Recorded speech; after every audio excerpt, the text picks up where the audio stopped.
Last কদিন ধরে যেহেতু এই বাড়িতে ছিলাম না, তাই জানো তো ঘরে যা সবজি ছিল, ইভেন ডিম ছিল, সমস্ত কিছু ঘরে বসে নষ্ট হয়েছে। অ্যান্ড তাই আজকে বাধ্য হয়ে সমস্ত নষ্ট হওয়া সবজি বাধ্য হয়ে ফেলে দিলাম। অ্যান্ড সকাল সকাল হাজব্যান্ডকেও বলেছিলাম যে একটু কাঁচা সবজি বাজার করে নিয়ে আসতে, যাতে একদিন দুদিন চলে যায়। বাট ওকে দেখো, এত পরিমাণে সবজি নিয়ে এসেছে যেটা আমাদের প্রায় 2 সপ্তাহ খেলেও আমাদের মনে হয় কমবে না। তো কী আর করা যাবে, যা এনেছি সেগুলো ভাবছি টুকটাক করে গুছিয়ে রাখি আর দেখি এরপরে রান্নার গোছগাছ করি।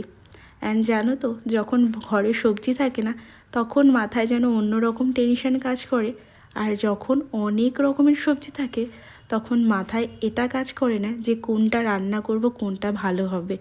অ্যান্ড এই কনফিউশনটা তো আমার কম বেশি সবসময় থাকে।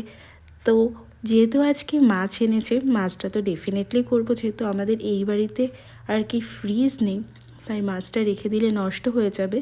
অ্যান্ড মাছের সাথে ভাবছি কিছু একটা ভাজি করব।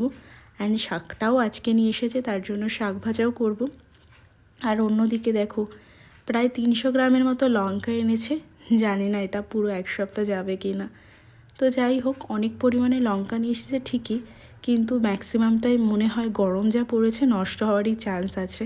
তো আমি তো সমস্ত সবজি গুছগাছ করে রেখেছি, এখন মাছগুলো বেছে নিয়ে দিন শাকটা করবো, তো শাকটাও ভাজবো। অ্যান্ড তোমরাও আমাকে কমেন্টে জানিও তোমাদের কাদের কাদের আমার মতো এরকম কনফিউশন হয়, স্পেশালি রান্নার সময়।